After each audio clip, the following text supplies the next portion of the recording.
through high school. Didn't make ODP. Didn't make ODP until I was, God, I believe I was 18 years old. I was 18 years old. I got overlooked a few times for the under 20 national team. And I remember when we go to ODP, we'd go to Colorado Springs. And when you went to Colorado Springs, the East would be there, the North, the West, South, all four regions would be there. Midwest and a few other regions. So we would have a round robin. We'd all play each other. And in that tournament, I was a center back for the West and ended up scoring. I think it was in 6 games we played. I scored 4 goals. We came in first place. And the national team coach did not show up that weekend because something else came up and he was picking a team to go to Russia. Wow. So I was one of those kids that was not picked. Didn't understand why or how. And after that, I just kind of realized, you like everybody else, you get frustrated with ODP. You didn't get selected. And, typical South American dad is like, whatever, we'll keep pushing, we'll keep going, we'll go. We're just going to keep practicing, we'll keep moving. And then eventually Derek Armstrong of the San Diego Nomads became the U.S. under 20 national team coach. Saw me play a bunch of times against them. And called me up, and next thing you know, I got invited into an under 20 camp.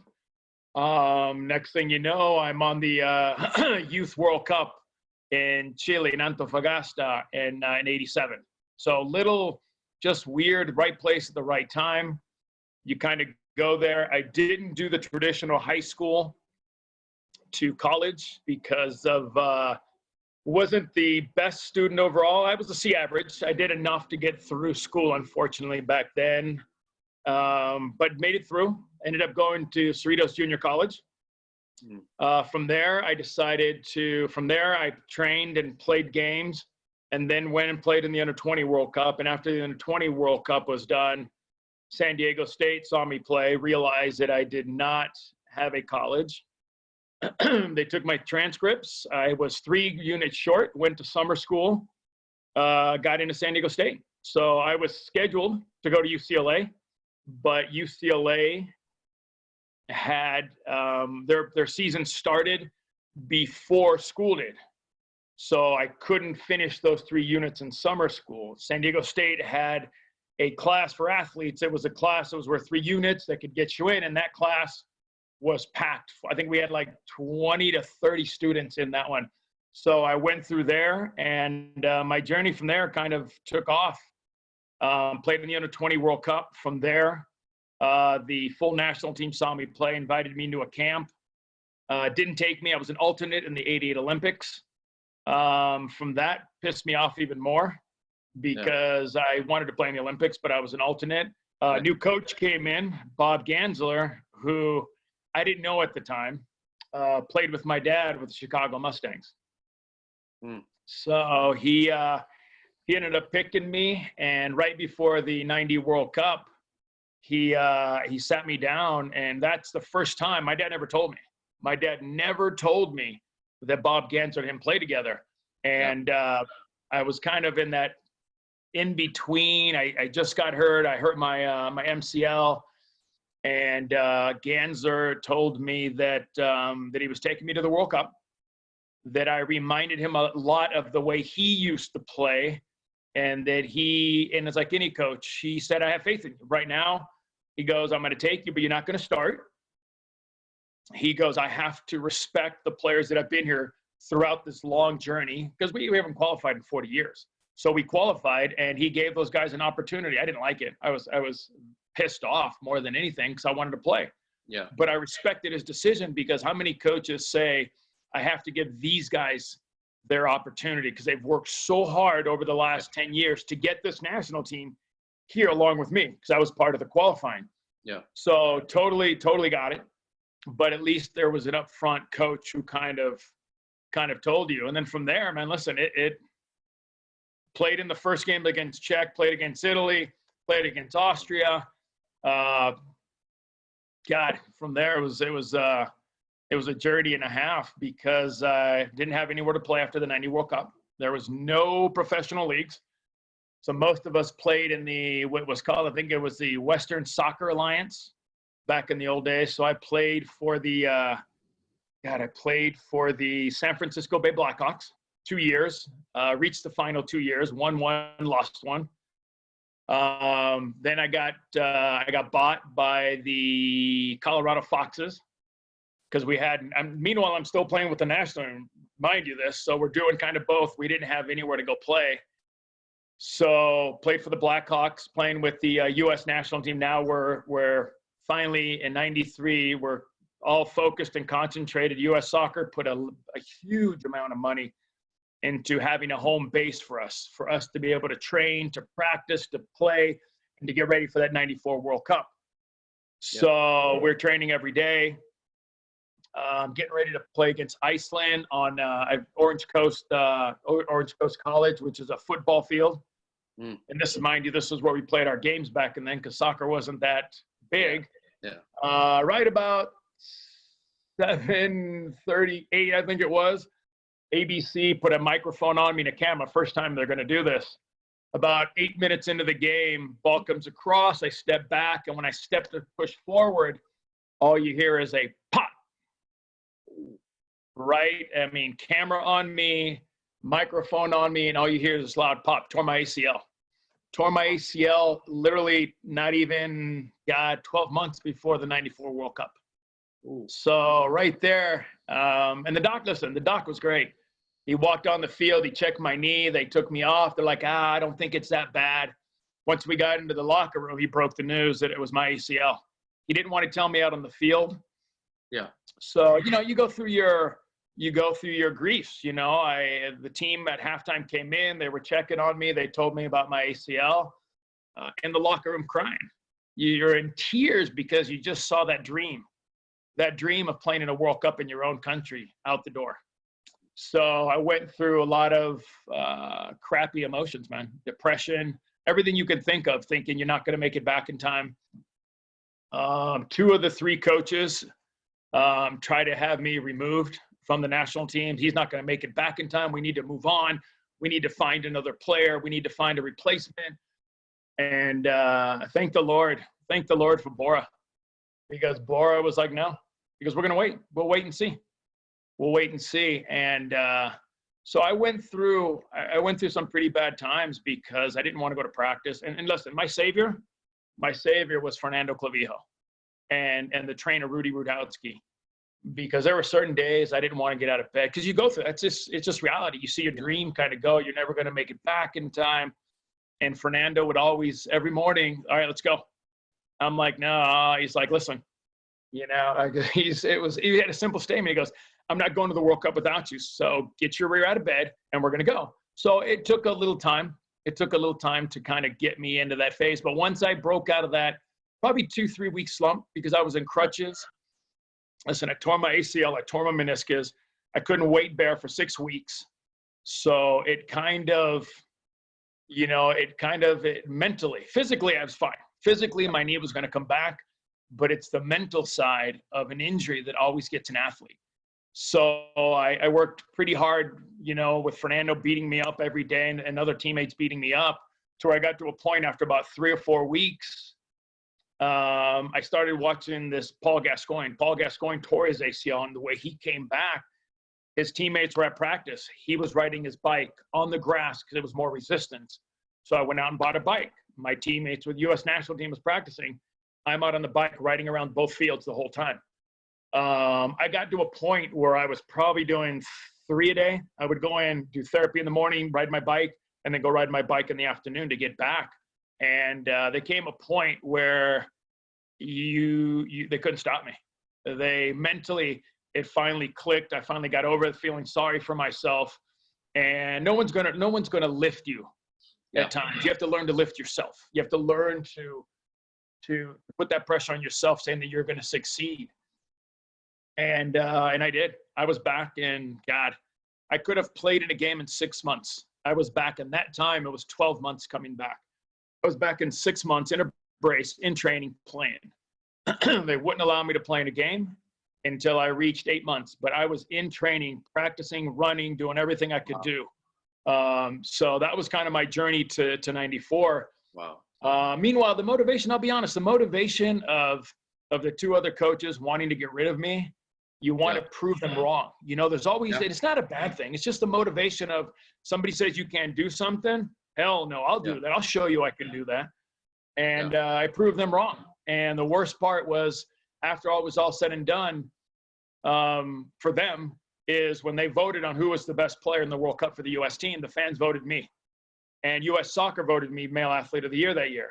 So that motivation of those two coaches, even to this day, they'll deny it. They'll deny that they didn't want, no, we had your back. Yeah. They forget that in small quarters, voices travel. You know what I mean? And soccer's a small community. When you talk to somebody, it'll always get back to you. Yeah. So, but it was okay. Listen, I don't hold any grudges. That helped me to become the person who I was, because, listen, the 94 World Cup, and Bora, listen, Bora was probably one of the most intelligent coaches I've ever had, because I was ready to play in a game, and we were going to Seattle to play somebody on turf, and Bora purposely left me home. I'm like, no, I'm ready to go. I can play. Like, no, you're not playing. Then we played Mexico. The last game leading into the 94 World Cup, Bora left me on the bench. So now I'm thinking to myself, all of this hard work to go back to sitting on the bench. Yeah. And no, he called me into his, what was it? He called me into his room or his office. We were somewhere, I don't remember what it was. We were somewhere in Detroit. And Bora pulls me aside. It's like a day before the game. And Bora says, goes, how you feeling? You know, typically we're talking in Spanish. And he's like, he goes, you understand why I did all this, right? And I'm like, no, I don't. I didn't really understand, because I've worked so hard to get back. I didn't have great games leading up to it. So I kind of knew, you know what I mean? Because I struggled a little bit against a few teams. And he finally said, it's because your mind wasn't ready yet. He goes, you were ready. You're ready to go. He goes, you needed to see that you weren't that good. You weren't playing that well for me to give you that spot. He goes, now it's yours. He goes, now you'll play against Switzerland. Now you've got to prove me that you belong in the next 2 games. I was like, rock on, here we go. I can only do so much in practice, but in a game, I can show you. You know what I mean? Yeah. So it worked out well. And that was kind of my journey. From there, I went to Greece, to Olympiacos, and I tried out there for a week. Got an offer of a contract, but couldn't sign it with them because they had a foreign player. They had a foreign player from Nigeria, center forward, that didn't want to finish his didn't want to play there anymore, but he wasn't willing to give up his contract. So I sat in Greece for a little bit, and then I get a call from U.S. Soccer, Sunil Galati, saying that Puebla was looking for a center back. He's like, you want to go? And I'm like, listen, I'm just sitting here practicing in Greece, so I might as well. So I went home to California. Me and Pops hopped on a plane, went to Puebla, trained 2 days. We couldn't come to an agreement on financial terms. They wanted to sign me. They just didn't have the money that I don't know, deserve the money that my market value was worth. Yeah. So that finished, and getting ready to go back to California without a team. And all of a sudden I get a phone call from Bora, and he's like, what are you doing? I'm like, oh, I'm just getting ready to go home. He's like, I have an agent that wants to talk to you. Do you have any interest in staying in Mexico and going to Leon? I'm like, I'm already here. Let's go. So literally, Bora called. We talked to the agent. The agent's like, go to the airport. We'll have a flight. Flew over to Leon, which wasn't that far. Landed, trained the next day. Got a contract offer that next day. And next thing you know, I was a Leon player after a short journey. So it worked out. It worked out because at that time, no one was going to sign us after the World Cup. I had a few offers. I had an offer to go to Colombia, and I didn't. At that time, after everything that happened, and talking to a few of the Colombian players, at that particular time, they recommended me not to go to Colombia at that point because of everything that happened in the '94 World Cup. Yeah. and their houses, they're being threatened. You saw the whole documentary. Yeah. So I knew Valderrama, I knew Freddie Rincon, I knew a lot of those guys because we played so many times against them. And they're like, no, it's probably not safe for you to go right now. I'm like, okay, I get it. So, you kind of sit there looking for a team. I went to Mexico, that worked out. And next thing you know, we're playing in Copa America in Uruguay in '95.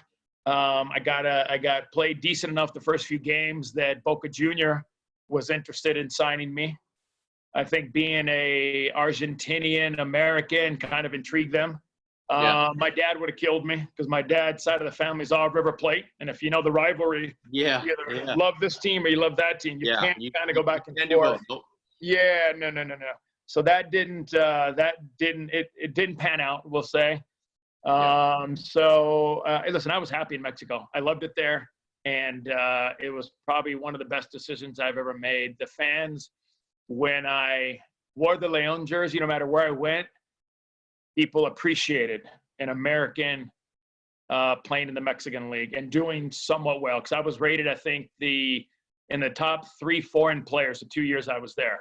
So I played well enough to get the respect. But as soon as I put on the U.S. national team jersey in '97, when I put on that national team jersey, they forgot that I was a León player. And, it was game on. It was game on. But listen, like I said, any time when I was playing in '95 and '96 for León, the fans were awesome. When you represent the club, you're their player. When you represent your country, fair game, it's open. Yeah. So, but that's kind of been the short version of the journey. Yeah. But it hasn't. Yeah. Listen, it hasn't been easy. My first day at training with León, the other saying, I'm a center back. I'm coming to take his spot. That's why they brought me in. And I think it's 5'10", sometime in that practice early, their center back. And back then, remember, we could wear metal studs. So you can sharpen them a little bit, which I never did. And so he came in, he tackled me, and he tackled me so hard that he ripped my shoe. The leather, because we had leather shoes back then, so it was easy. He ripped my shoe and lit me up just to kind of prove a point that, you're trying to take my spot. As an American, at that time, you had to prove yourself. No one really gave us tons of credit. Maybe Tab, because Tab played in Spain, but we didn't get that much credit. So you had to hold your ground. You had to show them that you're not intimidated. You got to show them that you're not willing to back off. So within the next 5 or 6 minutes, we kind of face up again. And when that ball comes in, I two-footed this guy and flipped him over me. And I just stood over the top of him and just told him, I'm here to stay. I'm not going anywhere. And I said it to him in Spanish. And I just stood there. And he didn't like it. But after that, you could kind of see, because remember, I had Tita there, the Brazilian, if you remember Tita. I had Gustavo de Sotti. I had quite a few. Pancho Sosa was there. Ortiz was there. So these were national team players that were in and out. And they kind of realized, okay, this guy, he's here to play, and he's here to help us. He's not just here as he's an American, as a token. So I kind of won the respect of the key players that day. And after that, life was a little bit easier, but it wasn't, you can either back down and you can be bullied, or you can stand up for yourself, and not in a mean way, but let them know that you're here, you're here to play. So a few months later, they got rid of that guy. They kept me, and the next 2 years, we had pretty good seasons. Wow, that's awesome. So that's a short version of a story. Yeah, of course. And I love learning about the intricacies of someone's journey, because within the journey, you're able to kind of see the person and see how they're able to grow in certain situations, right? And I want to kind of take it back to where you started. So I think nowadays in the world we live in, we're so used to instant gratification here, right? Yeah. You're on a phone, you push a button. Even for kids, you push a button and something's going to happen, right? Before, it used to be like, well, you have to work to actually get somewhere, right? And so what I really took from the beginning of your journey is that you started off in AYSO. Yep. Right? And how many kids nowadays, or coaches, or people that think that, well, in order for my kid to get to the top, I'm not going to start him AYSO. Everybody's journey is different.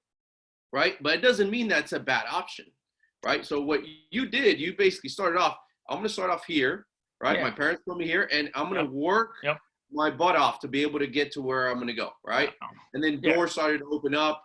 And so in Southern California, you went to, and you grew up, you went to Cerritos Community College, right? Yep.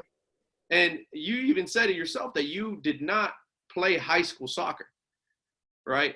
And no, so, I played high school soccer. I played high school soccer, but I played out of position because when you have, what do you do with your better players, your faster players? You throw them up front. So I was in the back and my brother was playing there.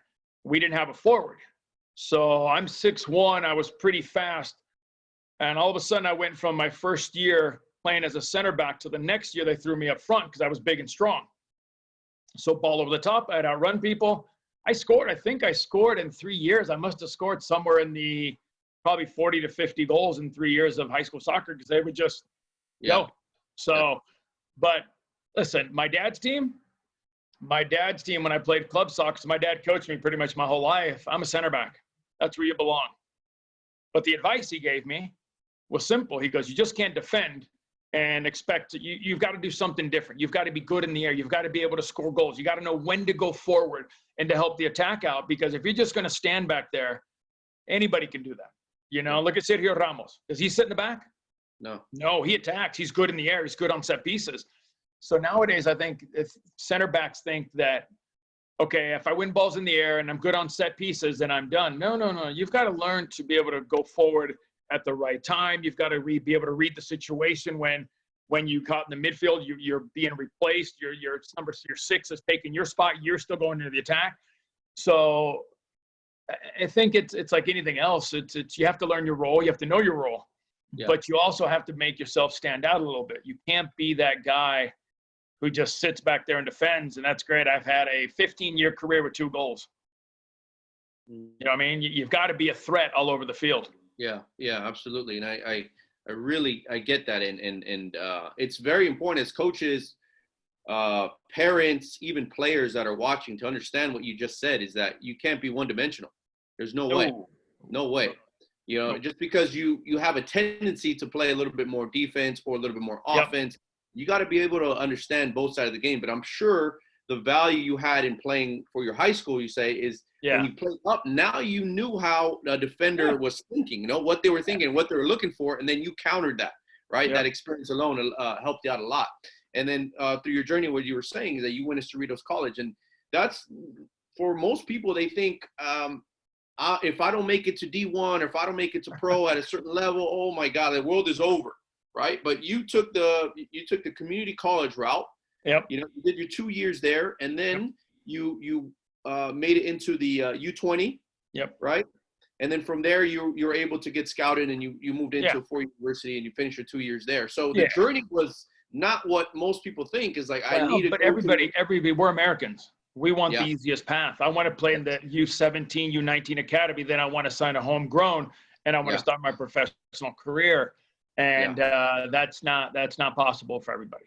I mean, we've got a kid here in Shinishiki who came from Brazil, who played with DU at the University of DU. He played with our PDL team. Then he got drafted. That's not a bad way to go. How many of those players, listen, just because you get drafted doesn't mean you're going to make the team. It means you have an opportunity to try out, and you have an opportunity to make a roster, but you're fighting against 40 more guys. So for me, and we do this with our academy, everybody has a different pathway. Not everybody's is going to be the same. Some are straight up. Some are here, down, back up, and it's kind of falls off a little and it goes up. Everybody's journey is different to make it. Some people have to go through college. The college, they play in the USL Pro for quite a few years. Then all of a sudden in one game, they play against an MLS team. That MLS team sees them play. They do somewhat well. They maybe get an opportunity down the road to make an MLS roster. So there's no one path. I know everybody wants to straight up. I go from college to MLS, or I go from academy to MLS. That's not possible. Some people have to work 10 years maybe to get one opportunity to play in MLS, but it's their journey. It's their journey. The problem is they have to learn And I don't think a lot of people embrace it. I think a lot of people bitch about it. Oh, I didn't Yeah. make it because of this. There's always an excuse somewhere why you didn't make it. I didn't make it because of this guy. I didn't make it because this coach didn't like me or that guy didn't like me. Mhm. You know, and maybe a little bit of it's true. Maybe you don't catch this coach's eye because we all see soccer different. I see soccer different than you. You see soccer than somebody different. You know what I mean? So that's reality as us as coaches. Yeah. But all it takes, and this is what the kids don't understand, you know, they play against a crappy team and they kind of go through the motions because they know they're going to beat them 3 or 4-0. All it takes is for a coach to be, again, ask your kids. I asked my U14 coach, I go, if I pointed to the sideline and told me and asked you which one was the DU coach, could you tell me? He's like, no. Could you tell me if the UCLA coach was here or the San Diego State coach was here? Could you tell me if a college coach is standing there? Yeah. He's like, no. Then why are you going half-ass? Yeah. You don't know. He may be there. Somebody could be there of a national team, a scout from the DA or the MLS, a scout from a USL, because USL Pro is becoming big now in the second division. There are scouts everywhere. Yeah. As soon as you think today I can take it easy. Once you do that, that day could be the day that scout's there. Yeah. And if he sees you with the first impression as a coach, when I scout, I can see a kid if he's got talent. You can see that pretty quick. But I'm more worried about his attitude. What kind of attitude is he going to have if he's playing against a really strong team? Is he going to take this team on his back? Is he willing to try things? Or is he going to cower out a little bit and kind of just hide a little bit and blame the team because we don't have a good enough team? Or is he going to be creative and creative enough and courageous enough to take this team and try what he should be doing, different things? And a kid, when you're playing against a bad team, is the same way.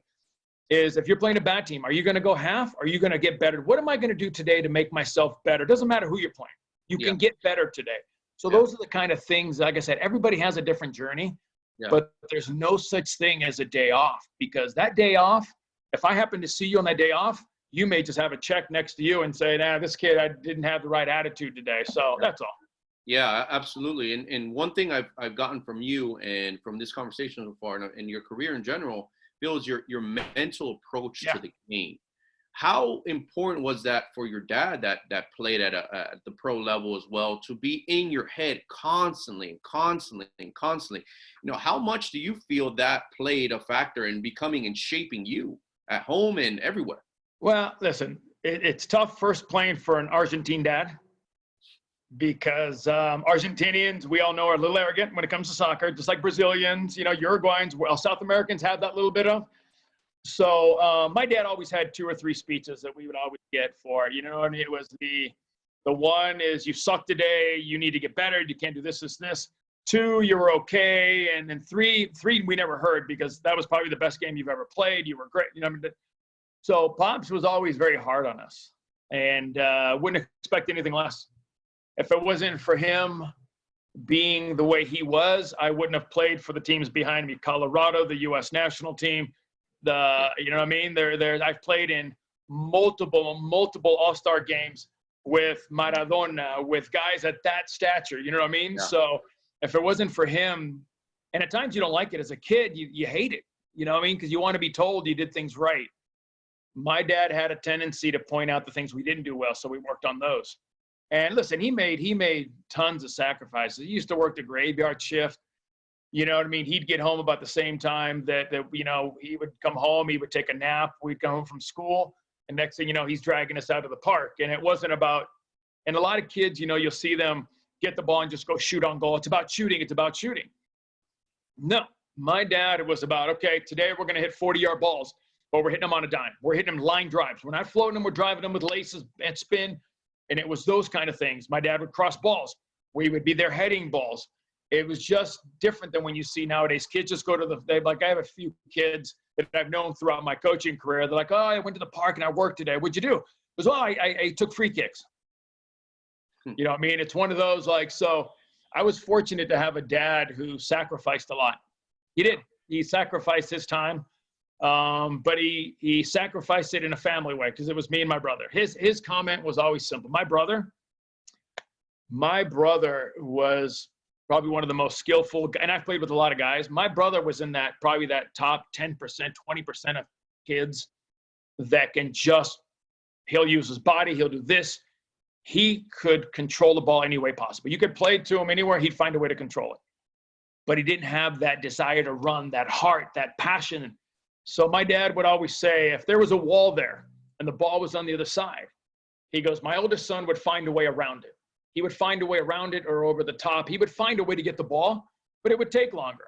I was the one that would run through the wall to get the ball because I wanted the ball that bad. So I think that was a difference of where I got to. You know what I mean? There's a lot of players out in this world that are so skillful, so technically gifted, and you watch them play and you're like, oh my Lord. And then, but they don't have that drive inside. That what drove me is my dad used to tell us about how he played professional soccer. He did this, he did that. And this is the way I think. The first thing I thought is I want to be better than him. I want to have a better career than him. And that was my dad. I want to be on the national team. I want to play in the Olympics. I want to do all these things. I want to have a better career than my dad. And it wasn't in a negative way. It was wow, it was cool what my dad did. I looked up to my dad because he played professional soccer. The picture that he has in his room of him and Pele when he played against the Cosmos, it's like, dude, that's what I want. So my goal was always to have a better story than my dad's, and not in a disrespectful way, but in a way that drove me, because I need that. My dad used to come to our track meets, okay? And sometimes you couldn't see him, but God dang, you could hear that silly whistle, and you knew he was there, and you're like, oh crap, now I got to kick it in. So it was always, maybe you wouldn't see him, but you would hear that whistle somewhere. And as soon as you heard it, because you had a tendency to, when dad's not there, mom's not there, you have a tendency to go just a little softer, not as hard. No. And as soon as mom and dad are there and you hear that whistle, you don't think they're there, but you hear it. Oh, baby, here we go. Here we go. Time to kick it in. So, everybody ticks differently. I'm not saying it's the right way to tick, but that's what motivated me. That's what got me to where I am. To be able to, even nowadays, when I'm on a bike ride, there's a dude that's a half a mile ahead of me and I see him and I'm thinking, okay, if I pedal fast enough consistently, I'll catch him. And if I catch him, I can pass him. You know what I mean? And like today I put something on Instagram, and in the month of April, I did 287 miles on my bike or running all together. I should have been happy. I was pissed. I was pissed because I didn't reach 300. And I thought I was going to reach 300, but I didn't purposely go look every day to see what I was doing. I just went and did my routine every day, and I thought I'd get to 3. So those are the kind of things that make me tick. And that's why as a coach, I don't expect perfection, because it's very difficult to hold the standards that what I played at to what these kids are doing. But my job is to explain to them what it takes, how you have to do it, and what your mentality should be every day. You can't come to practice and have a day off. There's no such thing. No one is good. Michael Jordan, maybe, and you saw Michael Jordan with 103 temperature, had the best game of his life. LeBron James, Messi, those kind of players are built differently. It's a God gift what they've been given. And they've developed it more than anybody else, like LeBron in basketball or those guys. But the 99.9% of kids can't take a day off. There's no such thing. Even if your passing is off today, I get it. You're going to have a bad day of passing, but you can control your effort, and you can give me 100% today. And if you don't give me 100% today, that's because you don't want to, and that means you're cheating yourself, not me. I've had a career. I loved my career. Do I have regrets? We all have regrets. We could have played here. We could have played there. But I had a career. I have something to talk about to my kids. You haven't had a career. You can't afford to take a day off. Oh, I'm not feeling great, coach. I don't care. Go through it. Fight. You got an hour and a half. Fight through it and then go home and relax. But I think the kids now, it's the mental side, because there's kids out here now I've seen from our 12s to our 19s do things that we never even thought about doing. The athleticism these kids have. But that's not the problem. The problem is the mental side. Can they work on the mental side to make them that stronger professional, that stronger college player, that stronger academy player? Yeah. And one question, and that's great insight there, because I see that as well. And overall, if you can name, like you're saying, your brother alone, if you would have had that mental ability to just lock it in just like you did, he'd be, who knows where, right? And sharing who knows what story. But we're seeing that more and more, and I'm noticing that as well, is that it could be due to many factors. Obviously, the fact that we talked about the instant gratification, we're so used to that. Technology playing a role in the positives and the negatives. But what advice would you give to a player to how to find that whistle like you used to hear when your dad or know when your mom was there?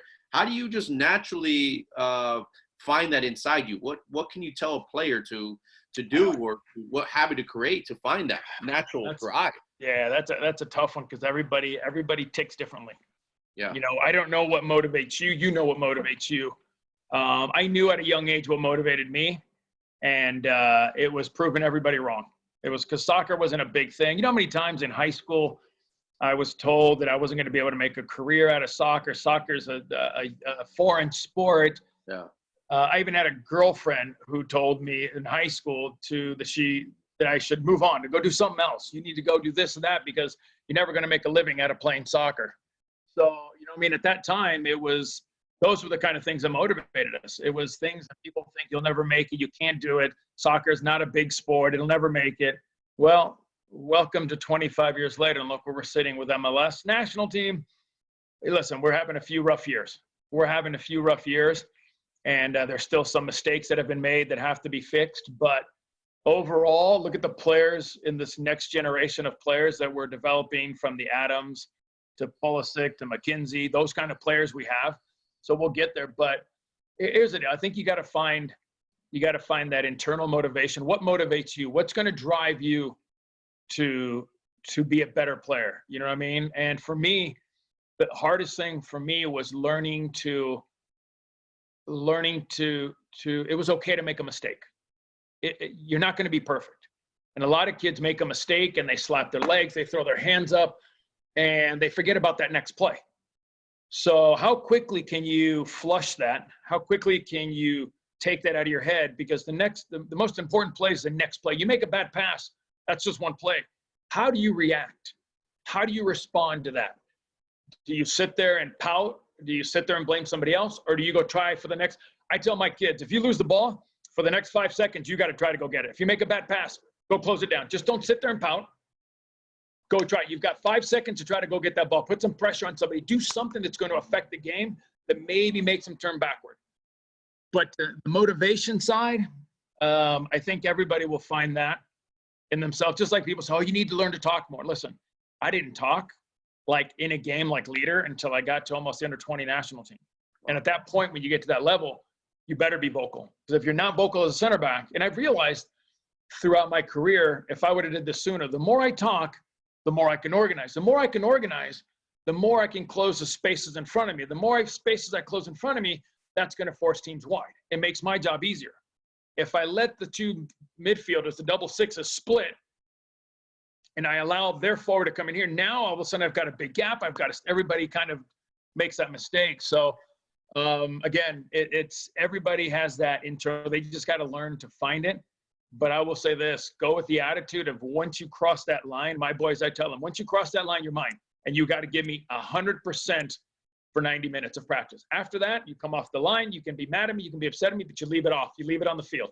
We're back, we're friends, but you got to work. You got to give me everything you have. And I like for them to have that mentality of when I step on the field, it's all out. It's no holding back. You make a mistake, you're not going to get yelled at. You're not going to get in trouble. But if you don't try to recover the ball, if you don't do your job or help somebody else do their job, then we'll have a discussion. And so far, listen, it's been very successful with our group of players because, and I think in the state here, we've lost maybe 4 games in the last 3.5 years because we didn't play this past season because of the coronavirus, unfortunately. But you can only do your part. I have to do my part and try to develop the mental side of how you have to treat it. Because when you play 14s to 15s, you play 14s as an in-state league.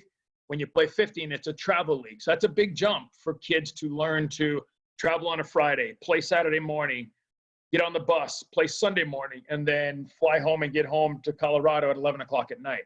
So there's an adjustment of how do I mentally prepare myself to handle these kind of things. So I try to work a little bit more on the mental side, the toughness, the mental side of that side to help the kids.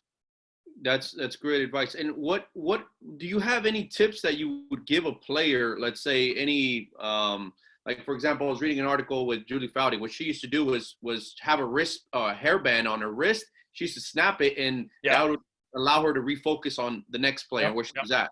Do you have anything like that? Unfortunately, we can't. And nowadays, you can't wear rubber bands on your, and you can't wear anything. So yeah. No, for me, it was really, it was just, I didn't play in a position that you made tons of mistakes. You know what I mean? Yeah. So being a center back, you really did the mistake of a pass. Our passes are pretty secure. They're pretty safe. They're like 95%. I'm playing to the 6. He's playing back to me. I'm playing to the other center back. I'm playing to the wide guy. And when you hit a 60, 70-yard ball across the field into somebody, if you mishit that one, it's okay because it doesn't really cost you. Yeah. But no, we didn't have anything we would snap. There wasn't anything we would do that would focus you, get you out of it. I know a lot of athletes that do that in basketball. If you see basketball players, they wear that little thing, but they're not allowed to wear that anymore. So no, it was basically counting your mistakes, which was probably silly at the time because that's 1 bad pass, 2 bad pass. And I started realizing if I made 2 or 3 bad passes early in the game, then all of a sudden my confidence went like this. So with the national team, we had psychologists that helped us out.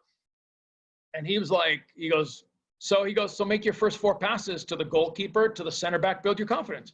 He goes, build your confidence before you try to do something, try to thread a ball between a forward into the midfielder. He's like, play the first few with confidence and secure passes. So you kind of turn your mentality to what at my position. It's different if you play an 8 or a 10. It's different if you play the 2 wide positions, a 7 to the 11, or even if you play the 9. You know what I mean? Yeah. So everybody, like I said, the rubber band thing I've heard, it's fantastic. I hear, but if you make enough mistakes, it kind of leaves a nice little mark on you. But yeah, for me, it was in making sure when I walked in the game, my first 2 to 3 passes were safe, were confidence builder. And they even say a good header, getting a good header. If somebody plays the ball at the top, you get a good header, you hit it as far as you can, you build that little bit of confidence. But it was more about playing secure the first few minutes of the game, making sure you start building your confidence. Yeah.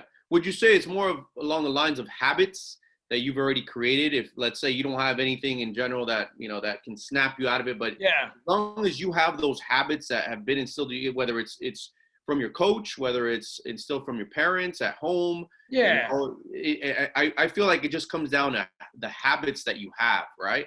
Yeah, but the hard part about that is, okay, in a game, you have a habit of making a pass in the game. You make it, and in practice, you make it all the time. So in a game, there's under different situations, different circumstances. Yeah. Now all of a sudden, the pass you completed in practice with no pressure, you don't complete in the game. Then what do you do? The habit is to what? You're used to completing it. So now you're thinking to yourself, I didn't complete that pass. Now what? Now you're doubting yourself again. Okay. For me, you got to get away from that doubt. It's okay to make a mistake. I think it's okay. Listen, I think we're so terrified. We tell kids, pass the ball, pass. Why? I can teach a kid. Listen, you can teach a kid to pass. Can you not? Yeah. I can teach a kid a 5, 10, 20-yard pass. I can teach that. Can you teach a kid that knows how to dribble, that has that confidence to dribble? Can you teach him that? No. I can't teach a cocky kid that can dribble and dice and cut the ball and croif it and do this. That's a natural ability they have. So I don't have to coach that. I just have to let him develop it and encourage that. You know what I mean? I can teach a kid to pass. So I hate going out to a game and telling the kids to pass, because realistically, they're going to learn. They're going to learn. Listen, they may do it at 12, at 13. That's great. Not a problem. By the time they get to 14, to 15, they get to 16, they're getting the crap kicked out of them because now they're dribbling too much. So they're going to learn eventually, but I can't teach a kid to dribble with that kind of confidence. You can't teach Messi what he does with that ball, can you? That's a God-given gift. So why take it away from him? Just learn to encourage it in the right places. Yeah. You know what I mean? So I think you have to almost teach a kid that, you're going to make mistakes. Welcome. We're set to fail. How do you bounce back from that failure? Yeah. That's it. How do you bounce back from a failed pass? Yeah. How do you bounce back from an open goal miss from 6 yards? You got to teach the kids that it's okay. You're going to make mistakes. How do you recover from that mistake? Do you give up, or do you fight even harder to get another opportunity to score a goal or another chance to mark that kid? So that's just my mentality. Everybody has their way of looking at things and doing things, but I'm okay with the kids making a mistake. Center back shouldn't make a mistake dribbling inside the 18. But if a center back makes a mistake with a pass into a space where maybe it's 30 yards up the field, that's a different ballgame. So I think you got to learn to pick and choose your battles. But again, soccer is mistakes. Goals come off mistakes.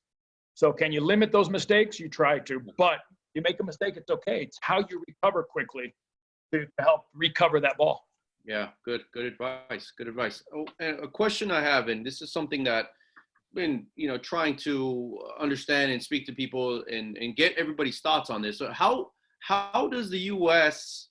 here at the youth level, coaching, community, cultures, how can we start developing players ready for that next level, for that international level? Gio Reyna, Efra, how can we start developing more of those players more consistently? What needs to be done, in your opinion? But do we develop them, or are they already developed? They're just putting in the right place in the right environment where they grow. You know what I mean? Maybe a little bit of both. I don't think we developed, but I don't think we developed Reyna. Claudio Reyna, Tab Ramos, they were born with a gift, okay? And they were put in situations and positions, the culture that they were in, that was going to test them and pressure them and put them in places where they got used to that kind of, and they had to keep developing their craft. Mm-hmm. So I don't know if we can, I see kids on YouTube at 3 or 4 years old, they're juggling, they're doing bicycle kicks. We're the next Messi, we're the next Ronaldo. Listen, because you can juggle and you can do a bicycle kick doesn't make you the next superstar. Yeah. So I think that putting the kid in the right environment, putting the kid in the right culture, because there's different types of clubs that have different playing styles that maybe don't fit your style to play. Mexico fit my style, and that's why I think I flourished a little bit when I went there. Greece was a little different, but it was similar. So I never put myself in a position where the soccer was going to be a little not my style. You know what I mean? So I think that developing the kids, that's such a tough question, because I hear parents that have kids that are 3 years old, and they're like, oh, when should I start my kid in soccer? Oh, he's already playing soccer now. And I'm like, great, let him play. What should he do to get better? Nothing. Let him play. Let him kick the cone. I mean, I go to these toddler classes, and I see the kids, they put all the cones up, and the kids are running around kicking the cones. Great. Let them develop. They're going to develop. The harder you push them, the more we push the kids away from soccer, because they're being pushed to do something that maybe they don't want to do. So if they're not having fun, they're not going to develop.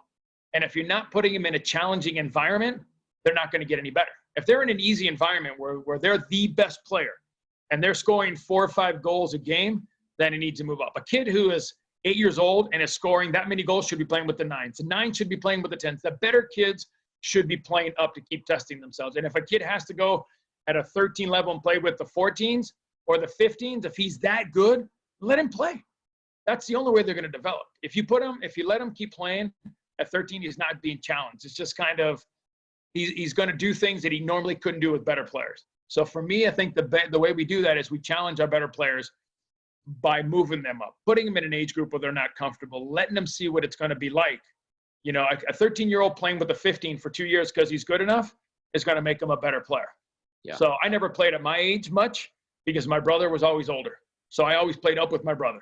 Always played up with my brother. And I'm going to guess if you ask a Landon Donovan, if you ask all those guys, I'm going to guess they hardly ever played in their environment, their age group. My dad, when we were in high school, we were playing in the San Pedro League up in San Pedro in the semi-pro league at 15, 16. We were playing already in that league because that's where my dad felt we could still play at. And people saw us play and they're like, why don't you bring them? I'm like, okay. So we're high school kids playing with semi-pros, 28, 30-year-old guys, but it made me a better player. It made me learn to protect myself, that's for sure.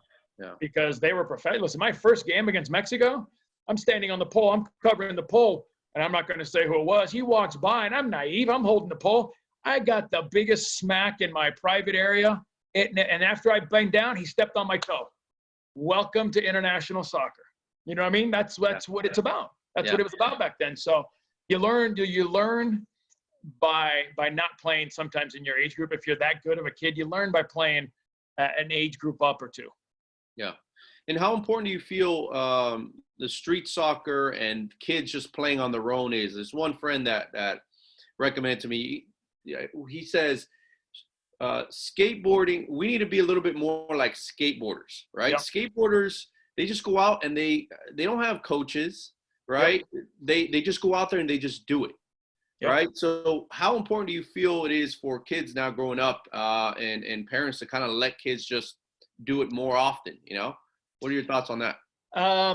God, I love street soccer, you know, but let's be honest. We have futsal leagues and a lot of kids don't play futsal. You know, I mean, futsal's not part of our culture. How's that? Not yet. Yeah. It is in Brazil. It is in Argentina. It is in a lot of places in the world. But futsal is not. Look at Ronaldinho. When he gets a futsal ball, what's he do? Oh, my Lord. He could do anything and everything because that's where he used to play. So I think that it would be nice. It would be nice. Eventually, I think you'll see it here. Every MLS teams has their installation, has their stadium, has their indoor bubble, has a futsal court there so the kids can play. I think the kids become more creative and a little bit more risk takers when the coach isn't there. Yeah. You know what I mean? When we used to go to the San Diego Nomads tournament, I would take my boys, and on the day we had off, I would take them to the beach. And there was a big patch of grass. We'd get a trash can, 2 trash cans. And the only way you can score is by hitting the trash can. Shoes off, no rules, go and have fun. And it was probably some of the best practices I've ever had because I'm not coaching them. Yeah. I'm watching them trying things that they normally wouldn't try. They're being creative. They're trying things that in their head they see in the game or they see in a video, and they're trying them there. So I'm a firm at a certain age group, and you have to have the right facility because if you have the wrong facility with too many players, you can't get really any work done. So I'm a fan of futsal. I'm a fan of beach soccer. I'm a fan of having the kids with no coach once during the preseason, once a week, you got 40 minutes, go play, take your shoes off, be creative, go do something fun. Yeah. You know what I mean? Yeah, without absolutely. Coaches, because it lets them be themselves. And when you let them, you can see their personalities, it's kind of fun. Yeah, and it also allows them to really grow a love for the game, you know, and no kid is going to be able to really excel at anything if they don't grow a love for it. And the more that they do it and the more they hang around other people that love it just as much, if not more, that love is only going to grow. And I feel like that's kind of like a recipe for not necessarily success, but recipe for growing more of the sport in general. And the more love we have for street soccer, futsal, small-sided games, you know, playing against older players, you know, you're able to do that in a street soccer type of scene where there's no rules, bro. Hey, here comes a big kid. I gotta watch out. I gotta know how to move off the ball. I gotta know when to release. So so that's a great point and excellent conversation, definitely. And thank you for all that insight. Last thing, any advice you would give to a parent with it? You know, what advice do you give to parents growing up that have kids that want to excel at becoming a pro or beyond? You know, and what advice do you give to parents in that aspect? You know, that's a tough one because if you ask every kid wants to be a professional soccer player. Every kid wants to go to college. Every kid wants to play in a World Cup or play in MLS. Help your kid on his journey, be it USL, be it college. Listen, the important thing is becoming a fan of the game. Yeah. That's the most, because you know what? Not everybody can be a pro. Not everyone can be a professional athlete. If you look at the numbers, they're astounding how little the percentage of a kid in the United States can be a pro at that level. But there's so many ways to enjoy this game. There's so many ways to give back to this game. There's so many ways of loving this game. Maybe you don't make it as a player, but you become a general manager. You become a coach. You know what I mean? You work for a professional team. Here's for me, it's simple. I was the parent that pushed my son. And I pushed him away from soccer because I thought that dad was good, you should be good. It's in the genes. And until somebody sat me down and like, dude, you need to relax. Let your son be a son. Let him enjoy his soccer. And until somebody pointed that out to me, that I was being more critical about him than anybody else, then it kind of hit me, and I kind of, okay. So the next few weeks, I kind of let it go. He made a mistake. I just kind of looked away and like, good try, buddy, and went off to somewhere else. And now my son is a huge fan of soccer. My son works for the Colorado Rapids as an intern and loves the game. Texts me all the time. When I don't know something about a player, because he plays FIFA, Xbox, and he does all that stuff, he'll tell me whatever I need to know about a player or something. So, but he found that love from daddy not pushing him, and daddy not saying, you need to do this, you could go here, we can, you know what I mean? So for me, parents, they need to just let the coaches be the coaches. If you are complaining that much about a coach or about an environment, then you're in the wrong place. You need to be able to drop your kid off and put him in the right environment. The right environment is going to develop that kid quicker than anything else. With the right coaching, the right players around him, everybody almost at the same level, the kid's going to have this eager to want to be better. And when everybody's here, everybody's going to fight just a little bit harder to be the best one on the team. That's pushing the player. When a parent gets involved too much, then the kid is not wanting to come after practice because he knows what he's going to get. He's going to get lectured. He's going to talk to. And so for me, the advice I would say is let your kids have fun. Find the right environment. Don't move your kid from team to team to team, because on average, we did a study here in Colorado, and I think on average, a kid, when he starts playing soccer and ends at 18, has gone through 5 clubs, which is about average. If you look at your kids, in California, I remember they still hop a lot. Yeah. They jump around. So find the right environment. Find a good coach, a place where your son is smiling, where your son is eager to go to practice. And listen, we all want to win. We're all winners. We all want to win. That's just who we are. But that's not the most important thing. You know what I mean? The important thing is this kid developing. Is he getting better? You know what I mean? And I think that's where the winning will come.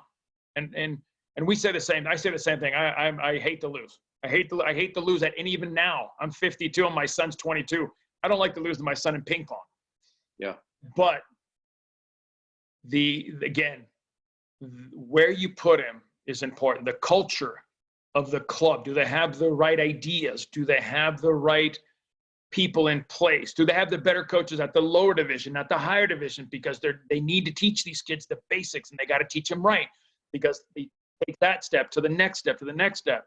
So for me, the club is important. Where you put them, what team you put him on, and again from there, just be supportive. Support him and push him in the pathway that he wants to go, and help him.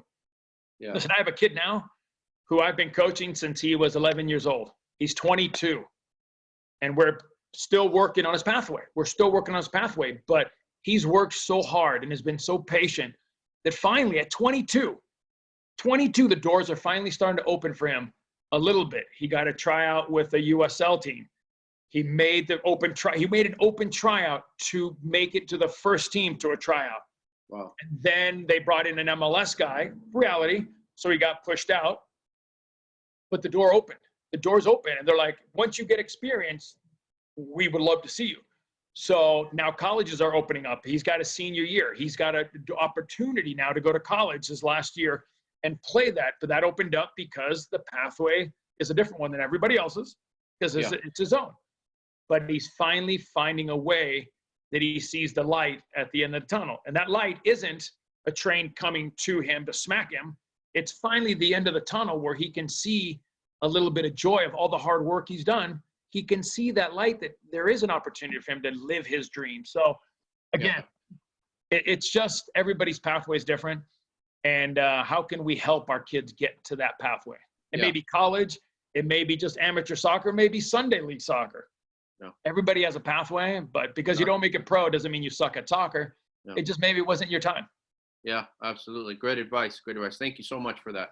Last thing I want to end with, Cello, is the book. What book or what books would you recommend to anybody? You know, what's your favorite book, either for, you know, a parent, a coach, you know, any book that you would recommend to our audience? You know, and I'll be honest, the only book I've really read was a Wooden book. The UCLA coach. Mm-hmm. And that's really it. I was a I was a guy that needed to see it visually. I was a guy who I could read it, but I couldn't comprehend it sometimes. You know what I mean? I was looking, okay, I don't get that. So me watching games, me watching videos of defenders and how they defended and how they did things was more my style. You know what I mean? But the book that I did read was the Wooden book about how to coach and how he treated players and that kind of stuff. But I wasn't really a book reader, unfortunately. Now it's great because you can do books on audio, which I love. I can sit in my car. But I'm a visual guy. I need to see it because it wouldn't calculate up here sometimes. Yeah, everybody what learns I was reading, and it wouldn't, it wouldn't. Yeah. And it could be, listen, it could be because God knows I've had over 10 concussions in my career that I didn't want to read because I used to get headaches. So I started watching the videos I could watch, but the reading would, again, listen, my best goal was in 2000. I got goal of the year in MLS for doing a bicycle kick. I got a concussion about 10 minutes into that game. I don't remember that game. Ooh. So, you know what I mean? Those are the downfalls, we'll say, of being a professional athlete. So I read, but I read in small spurts. But I'm more of a visual guy. I need to see it. I need to look at it, and I need to kind of let it simmer up there a little bit. Got it. Thank you. And once again, we want to definitely thank you. How can people connect with you and know a little bit more about, what you have going on? Oh, I'm a private guy, dude. No, I'm kidding. I'm a pretty simple guy. If mine are all the same, it's Marcelo Balboa 17 on Instagram and on Twitter, and Facebook is just Marcelo Balboa. I'm a pretty simple guy. I do simple things, and I try to enjoy life now that I'm retired as an ex-athlete, and I was blessed enough to be able to have a body that's still somewhat intact, that I can still do things. So I try to enjoy it. I coach because I love it, and it's been 5-6 weeks now since I've been with my U14s, and it's driving me crazy. Absolutely crazy that we don't have our sport. Yeah. You know what I mean? It breaks my heart that we've got kids sitting at home trying to find ways to practice because we can't be outside yet. Yeah. So, but if you want, like I said, it's Marcelo Balboa 17. Thank you. You can Instagram me, private message if you need. You can catch me on Facebook if you have a question on instant messenger, not a problem. So anything you need, not a problem, man. We appreciate that. Our soccer community appreciates you and the work you've done, and you're still giving back to the soccer community now through your knowledge and through your coaching, and we appreciate you. Thank you so much. Thank you very much for having me. I appreciate it, man. All right. Have a good one. We'll see each other. You too, brother. Take care, guys. Thanks. Bye.